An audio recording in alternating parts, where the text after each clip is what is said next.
It's like so sparkly. It's the stars right on my tongue. I love it. It's wonderful. It's just the right amount of cucumber. It's not heavy-handed. That gin was such a clean cucumber with that spice of the Tabasco.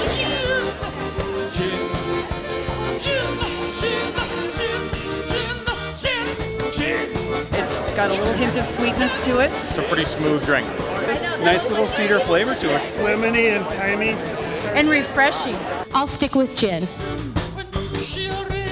We are so excited about, having the gin distillers in house and talking about the great distillery process that's going on in Minnesota. So we decided we wanted to craft spirits that evoked both the land and the people of northern Minnesota. At this time of year, way up north, right after a rain, it just smells amazing. And I thought, if I can duplicate that with a gin, because I love gin, and I don't think in this business you can make anything you're not passionate about. No, I knew to make a good gin we needed a good base, and I wanted to start with the best vodka we could make. It took me 6 months of trial and error to get the vodka that I thought would make a good gin. Gin always has to have juniper, and then there's some other spices that it tends to always have, like coriander, cardamom, often angelica or orris root. And the interesting thing with juniper, who knew, it has a dozen different subspecies that have different flavors. The base spirit is absolutely contributing to what you're doing. It all comes down to that distillation process. You can go to basically neutral, or you can sort of grab what we call the shoulder cuts to add a little more profile there.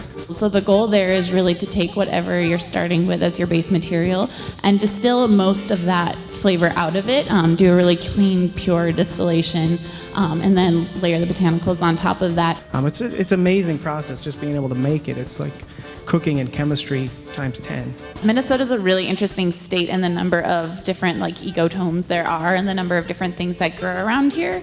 And so I think there is a real wealth of flavor to explore. I think every corner of the state has its own wealth of different botanicals and plants that are, I think there's a lot of potential. There's just so many options. I find it's hard to go back and forth between coming up with something we want to make for the next 300 years as a staple recipe and then trying the next new thing. In hindsight, 100 years from now, 150 years from now, people will look back and be like, that's where the Minnesota gin style all started, but we never saw it coming. It started here. It's right here. If I don't sell it, I can always drink it, right?